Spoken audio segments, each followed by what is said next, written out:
Welcome everyone to this interview where I'm really happy to be talking with Andrea Nakayama. Firstly, Andrea, welcome and thank you for joining me. Thank you so much. Oh, thank you, Alex. I'm so excited to be here with you. I'm really happy to have you. You're one of my favorite people to interview, so I'm looking forward to getting into this. And I think this is a really important piece of the trauma dialogue, as you and I were just saying before we hit record, that a lot of what we talk about is early childhood experiences, of course, adolescent experiences and adult experiences, but there are things that happen before birth that we come in with and they shape us. So I think this is a really important conversation. To give people a bit of Andrea's background, Andrea Nakayama is an internationally known functional medicine nutritionist, educator, and speaker who is leading a movement to transform the health industry into a system that works, empowering patients and practitioners alike with the systems and tools of functional nutrition. Andrea is celebrated as a leader in the field of functional nutrition because of her unique ability to teach and inspire practitioners and patients alike. And Andrea synthesizes art and science, empathy and physiology, intuition and problem solving into a system that truly helps people to get to the root cause of their illness, create a path towards wellness, and find their way back to life. Andrea, I'd love just to start a little bit with some of your personal journey of why you're so passionate about nutrition and functional medicine. Yeah, thank you. And again, thank you for having me here. And you're one of my favorite people to interview too. So I always appreciate our conversations and I appreciate that introduction.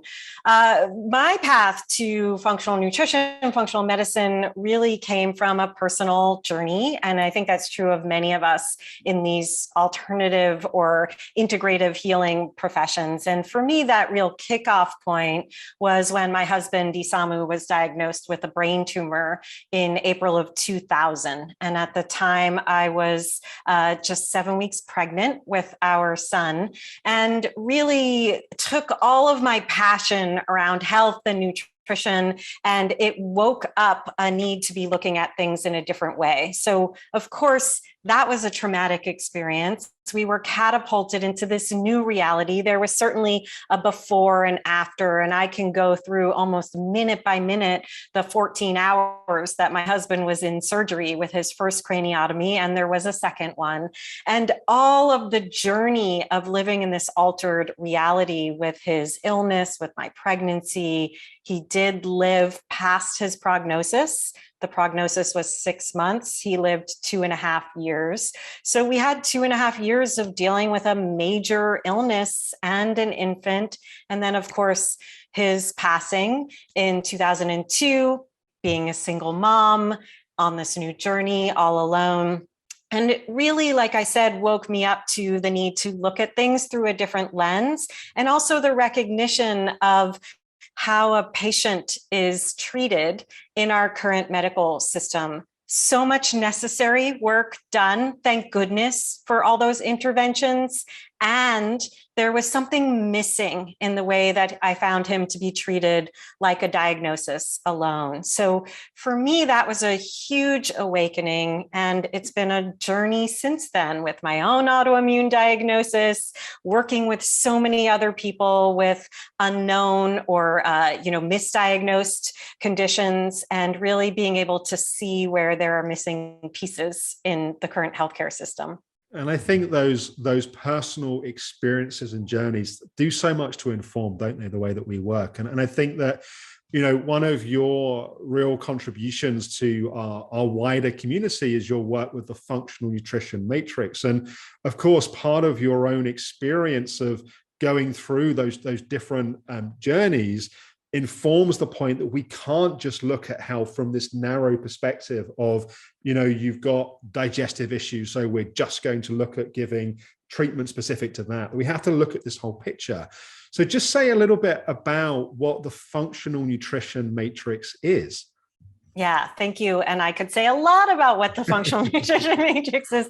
It's adapted from the Institute for Functional Medicine's matrix with their gracious permission.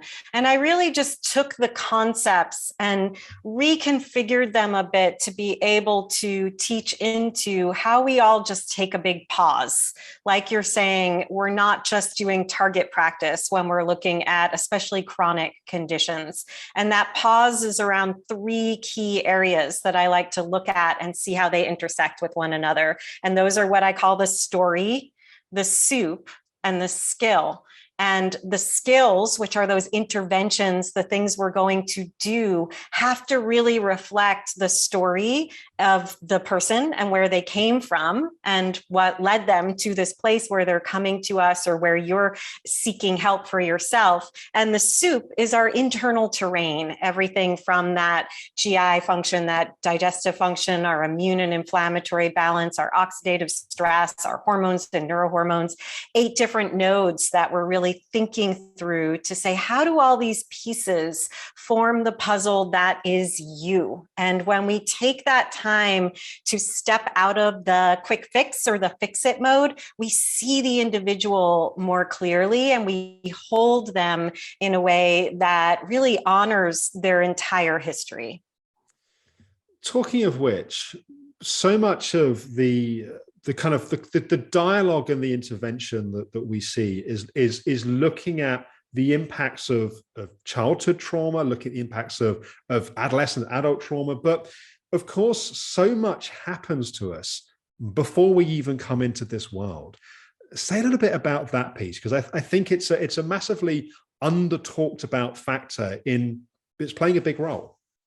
Yeah. And it really is the conversation of epigenetics when we're talking about what influenced what we're showing up with now that happened earlier before we even arrived here, right? Like what happened in generations before. And I think this is a really fascinating conversation. It brings us to what on the functional nutrition matrix are called the antecedents, also functional medicine matrix. So that story part of the matrix are the ATMs, the antecedents, the triggers, and the mediators. And what you're speaking about, Alex, is that we tend to look at the triggers in somebody's life when we're talking about trauma. What were those triggers that happened, like I described about myself and my own journey?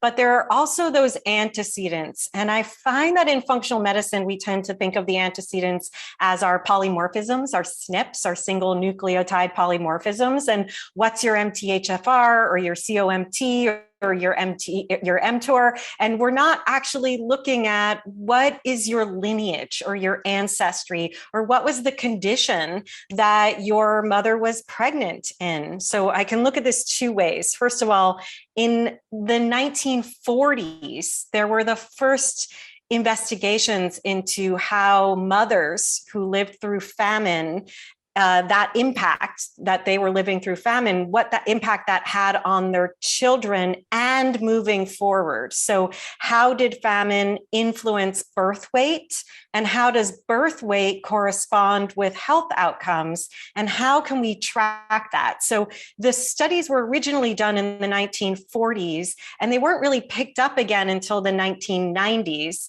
where Dr. David Barker, actually I'm in Oregon, he was at OHSU here in Oregon for some time, really started to look at those epigenetic factors from pregnancy and recognize that there are connections. So we can geek out on all of that study and research about, how we are essentially what our grandmothers or mothers ate, or even before that.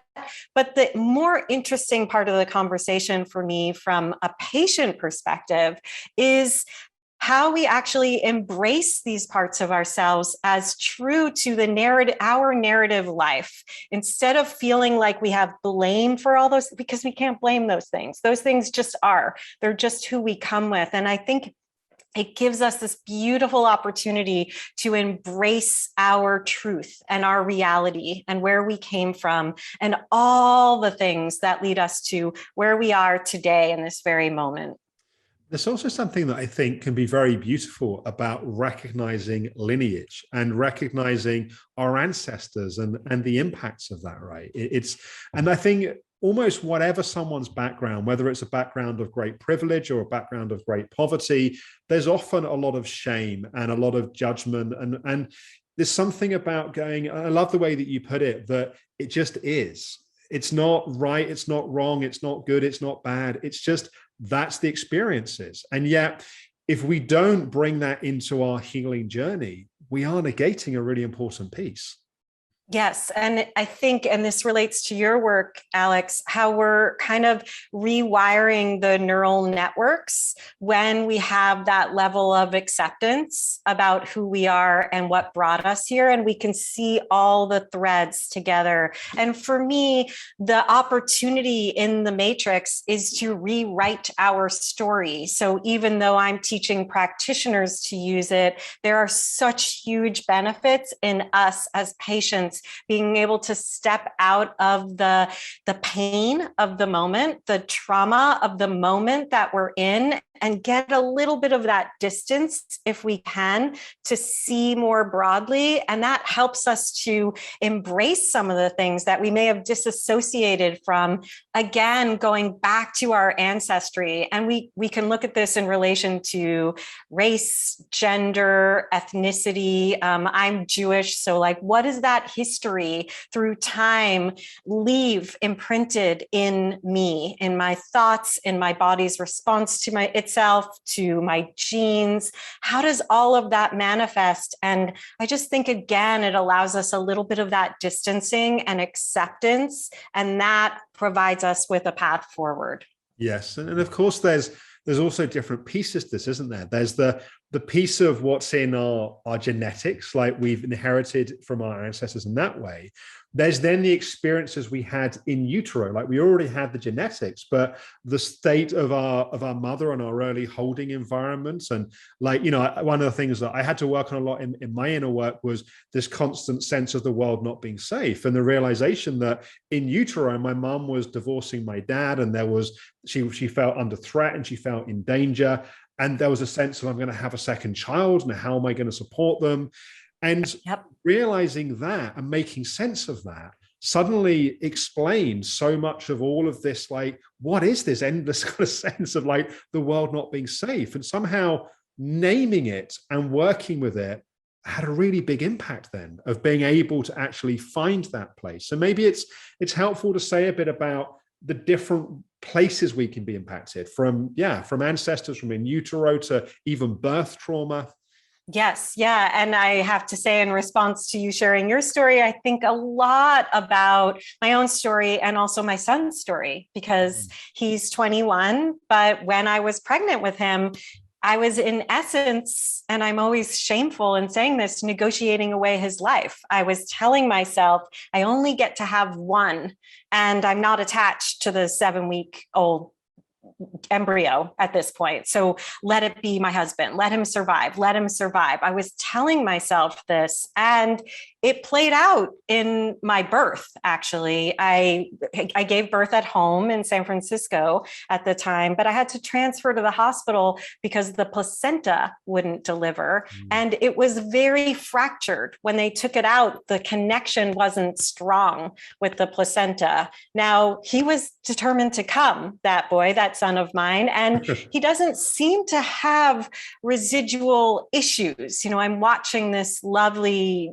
admirable young man develop, but I'm always thinking, was the love that he was surrounded by during that time enough to offset some of the ways in which I was discordant with even being pregnant? So yes, you totally nailed it. What is going on in utero? And I just want to acknowledge that we don't all get to know, because either we don't have access to our mothers, we may be adopted. Like there's so many things that might lead to deficiencies in our knowing, and that's okay too. That becomes part of our narrative, that we don't know that piece to fill in the blanks. So certainly in answering your question, Alex, there's the sense of there's the experience we have in utero, in conception.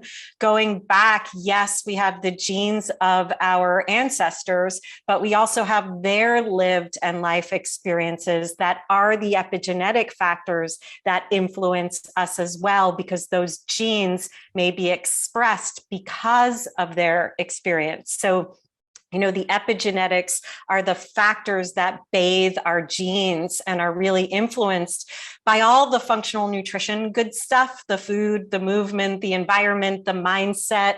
All of those things are changing and shifting the expression of the genes that just are the DNA.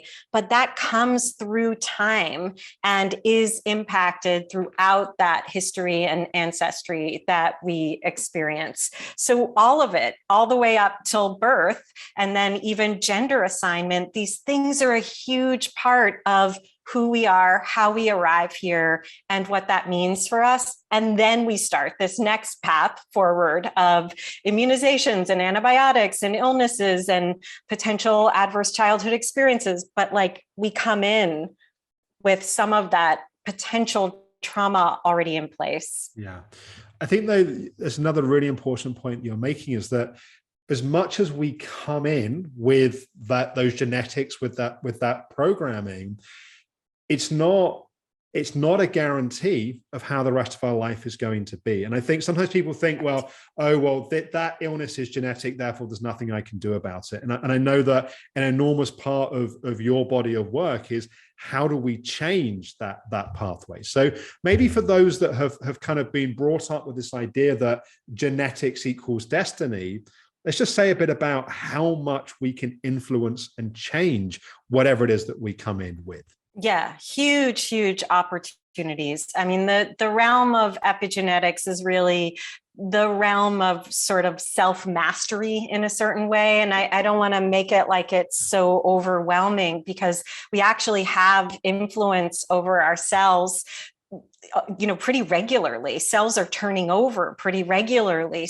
So again, when I think about any chronic health condition, I think of what I call the 3 roots, many branches, and every single sign, symptom, diagnosis. If you're thinking of one now that you have or that you know exists, that's usually a branch, right? So if we think about those branches, we don't just want to address those branches. We want to go deeper and address the roots. And the root system consists of our genes, our digestion, and our inflammation. And the more we can be working on those 3 roots and the soil they exist in, that's where we have our influence. And I like to think of that soil that the roots live in as that circle of influence. It's the area that we can really make an impact in our outcomes, our health outcomes. And so for the genes, it is the food, the movement, the environment, and the mindset. And that's vast. It is so vast Sure is. what we can think about, right? With each of those things, like food alone, it's not about right or wrong.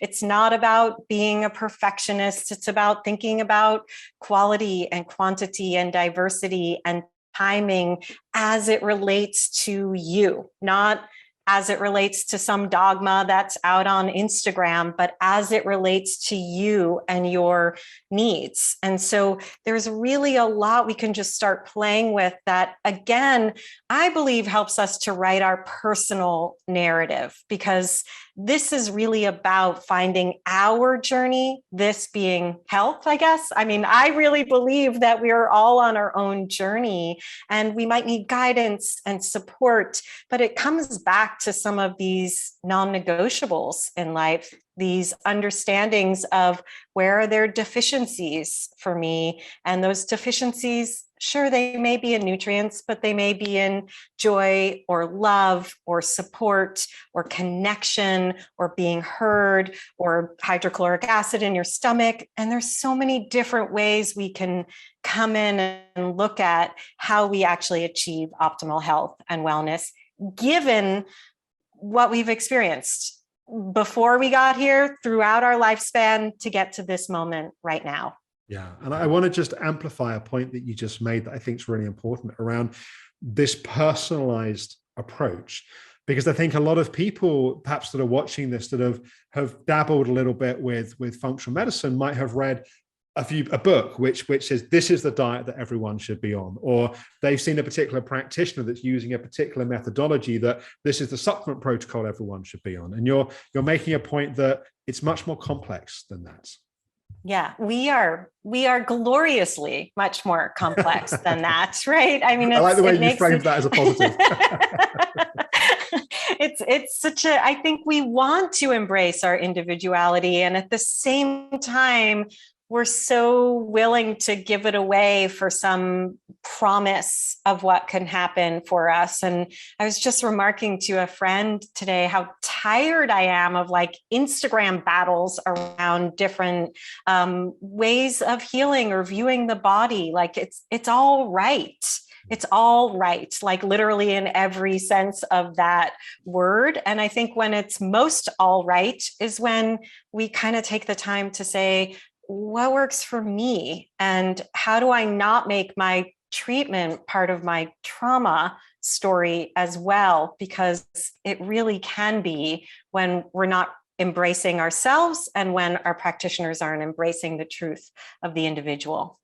Well, it's almost like what can happen is our treatment pathway becomes part of our identity. It's like, it's almost like we get a sense of safety through clinging on to a particular kind of mindset. But Yes. that in of itself can become quite toxic, I think, can't it? Yes, it can. And when we go back to that mindset, and even mindsets around anxiety or other mental health concerns, where I'm not saying it's easy. And I don't mean to say that shifting our mindset is like, just shift your mindset. But that too is a practice of finding what works for us.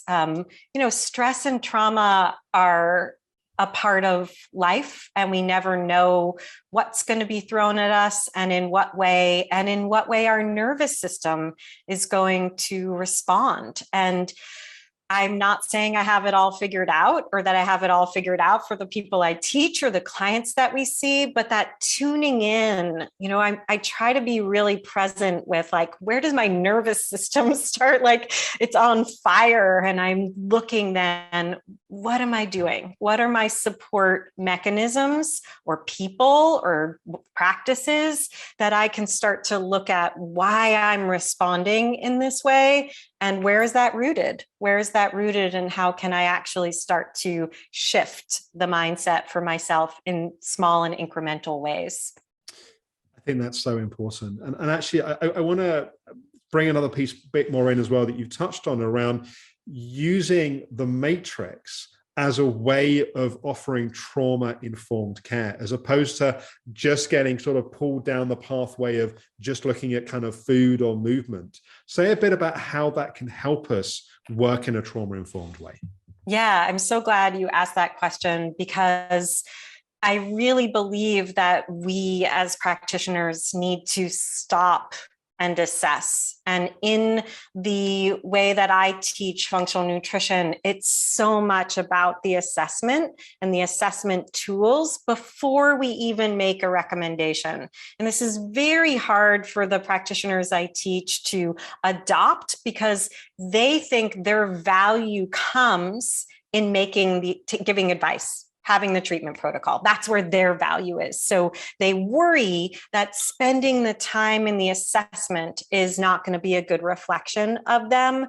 But I believe that when we actually spend time there, our clients feel heard for the first time. They're saying, how did you put these? I never put those things together. Why are you making that connection? They come back to us with, you know what? I didn't tell you that this happened in my life, because we're really embracing motivational interviewing to take what we've gotten in an intake, go deeper into a timeline. The timeline then goes into a matrix. Like, we're really taking time before we say, you know what, I think we need to look at the eggs in your diet. Like, we're not doing that in a dinner party recommendation sort of way. We really, really want to understand as much as we can about the individual and know that that's going to continue to evolve because it's a therapeutic partnership. We're in a partnership with that individual. So for me, these tools, particularly the matrix, really, I'd like to say they invite us to stop and assess. But my goal is to put a kind of put brakes on for practitioners and also for patients in really being able to see all these things that have been disassociated in my history, in my body, actually start to work together to inform my care. And that should give us time to embrace as much as we can glean from the traumatic histories of that individual, which again are vast. And I know you've spoken about it in depth throughout the summit, but there's so many things that add up in an individual's body and their response to those things, to a traumatic experience. It's so interesting you made this point around practitioners jumping in, because in our therapeutic coaching practitioner training, almost consistently when we get to our clinical supervision point, my feedback is nearly always, you jumped in too quickly to the solution. Yes.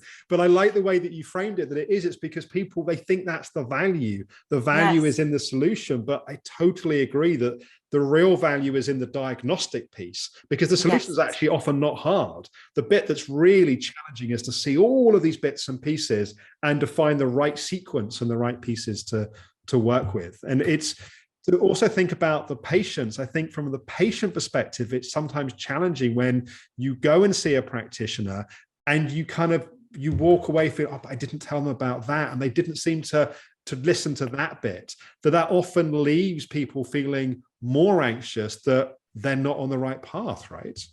Yes. And I think this is a place, Alex, that you and I there's so many places that our work jives, even though I may be looking more at the physiological and you at the psychological, and you can't look at one without the other. And we both recognize that. And I think that idea that sometimes it's the dose, it's the pace, it's all of those things. And when we're too hooked into the right protocol, whether we're practitioners or patients, then we're ignoring what is bio-individual. We're ignoring what our body needs and the sensitivities that our system might have that are different than what that doctor author published in their book that works 80% of the time. I don't know, I sit in the 20% of the time. And for me, I'm really interested in serving the underserved population, which is the 20% of the time. And I believe that most of us who have experienced and kind of physiologically been impacted by any sort of trauma in our lives, we end up falling outside of the norm because things have been shifted inside of our bodies, inside of our nervous systems, inside of our mental response, inside of our physiological response, our immune response. It's all impacted. And we have to recognize that as part of the steps forward, which takes that time and patience and listening. And again, like there's a part of me that's just really fascinated with the idea of narrative, our narrative that we bring to the table, and how we start to reconstruct the narrative that we have in order to obtain healing. Yes. And just another point you made, I want to amplify is this point around listening to the body and listening to the wisdom of the body, that I think so often practitioners can be too quick to follow protocols and to follow lab results and to follow whatever, as opposed to the feedback that's right in front of them of how someone's responding. Yeah, I think, I like to call this nonviolent communication with self, right? So we know, that's great. So we know this realm of like nonviolent communication. Listen to your partner, hear what they're really telling you. And I don't think we do it with our own bodies. And there's there's gold in that when we say, you know what, when I eat that food, it doesn't work for me. I don't know what it is, but I'm going to listen for now. When I take that supplement, I don't care how many functional medicine or integrative medicine doctors told me that's the one I'm supposed to take. It doesn't feel right for me, right? We think that we should bypass those things when there's gold. As you said, there's messages in every sign, symptom, diagnosis, response. There's messages in there. And, there's a line between getting over attentive where we're worried about every little thing that happens, but also listening in and getting curious about what that response means. So we've spoken a bit around the kind of the personal individual side of it, about the importance of listening to the body. And equally, I think it's true to say that there are certain patterns that for a lot of people, there are simple principles, let's say, that they can start to work with and follow. So when we embrace that story, we recognize sort of who we are and how we've been shaped by ancestral pieces in utero, birth, early childhood. What are some of the fundamental principles that, in terms of supporting healing, that you find are consistently helpful? Yeah. And it sounds so overwhelming when we're like, whoa, all that comes with us, but it's actually beautiful. For me, when we think about epigenetics, I like to think of the three things I mentioned, two of them: non-negotiables, sufficiency to sufficiency, and dismantling the dysfunction. And that third point is where people usually jump. Right? What's wrong? Let's fix it. Yeah. And I prefer to spend time above. And there's so much we can be doing there that actually influences the dysfunction in the body, the thing we're trying to solve for. So for me, easy things, they're not, again, they're complex to look at, but sleep, poop, and blood sugar balance are three foundations to helping us find our way forward.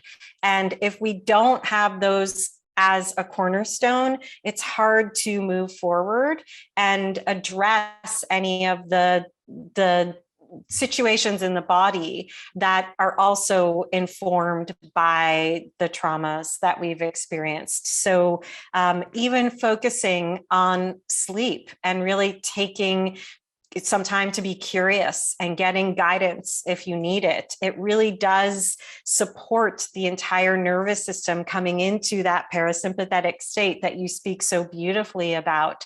So again, like, we can't build on quicksand. And these things help us to detox, pooping, sleeping, help us to detox our patterns. They support our microbiome. So I think we're often looking for some big solution when the solutions are actually right in front of us. Again, they might not be easy. If you have big issues with sleep, it's not like, go sleep, but focusing on that as a priority for me helps to shift the terrain in which we even process the traumas of our lives. Yeah. It's funny, sometimes we can be so quick to dismiss those fundamentals. It's funny you talk about sleep, because our clocks just changed this last weekend. So we got an extra hour sleep on Saturday night. And I was, as I mentioned before we started recording, at the end of this really crazy period of things. And I hadn't been getting enough sleep. And I was, it's great, I'll get up an hour earlier and I'll have like an extra day. And I just conked out and slept like 7.5, 8 hours. And Sunday, I was like, oh my God, we had like 14 people for a Halloween party. And I was like, oh my God. Saturday, I was like, I just want to cancel this party. But that extra hour sleep, I was like, oh my God, I feel so much better.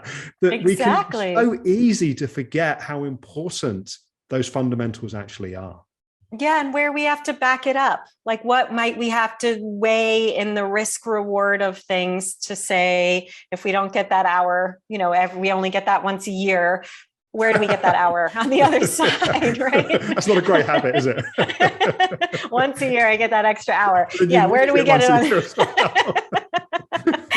Yeah, so those little things really, I think, are so informative for us. And again, I know they seem overly simple, and people want to dismiss them. But for me, they really are the foundation that we start to build on. Each of those things, sleep, poop, and blood sugar balance, are supporting our nervous system, which is our response system to all the things that we're responding to that are historical and present day triggers, which are many. You know what? I think it's also, just going back to the practitioner piece for a moment, it's also another really important point, because I think sometimes patients can be very demanding of, I want to go straight into the complex functional testing and I want to go straight into the complex protocols.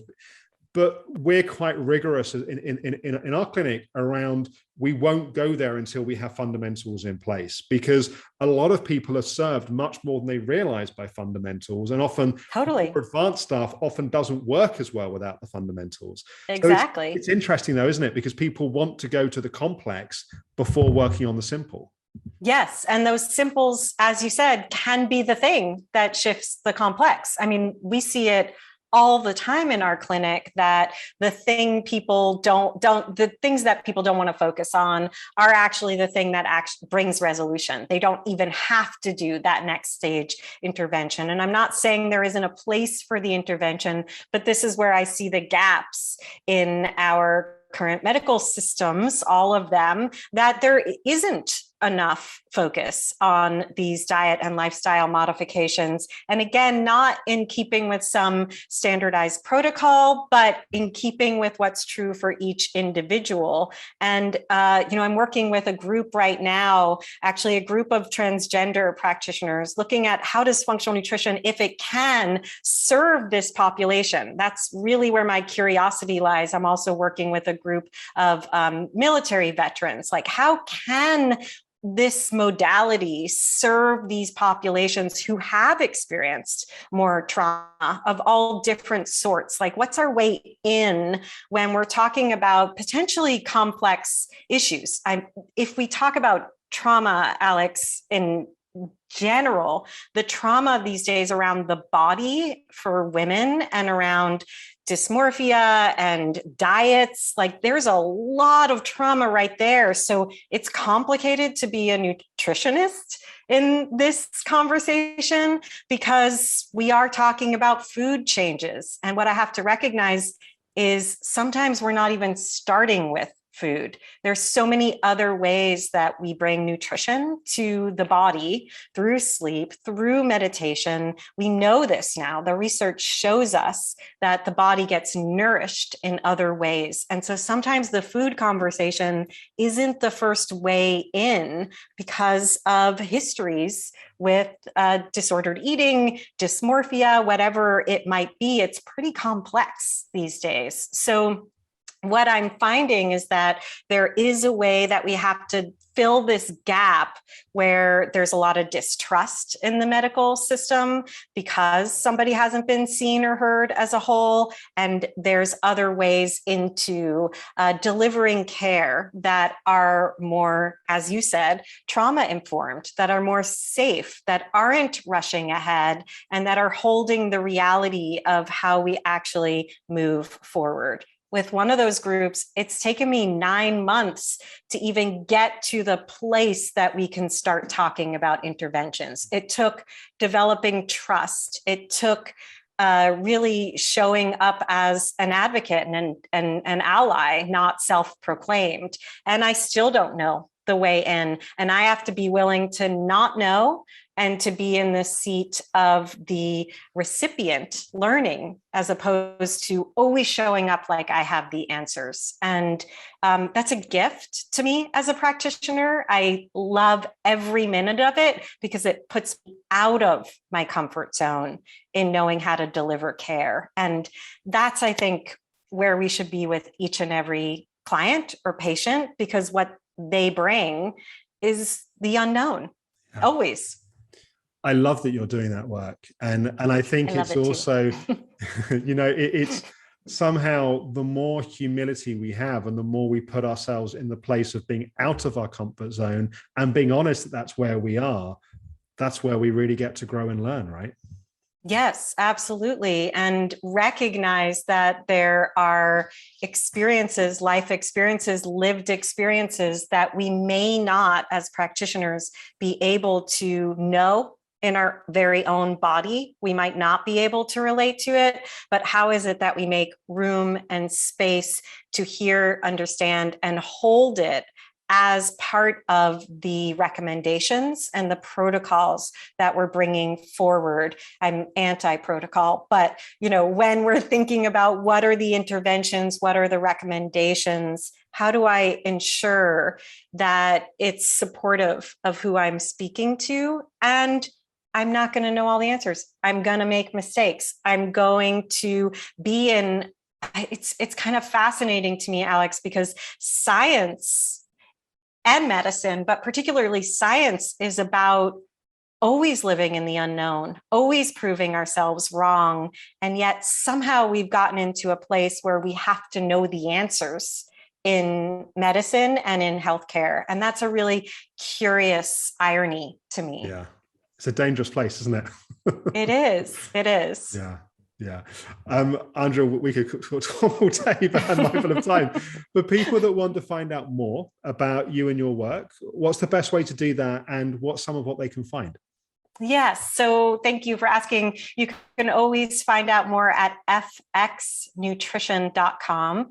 And from there, you can learn more about the practitioner training program, my 10-month program in the science and art of functional nutrition, the podcast, my podcast. Alex has been a favorite 2-time guest. We love those episodes.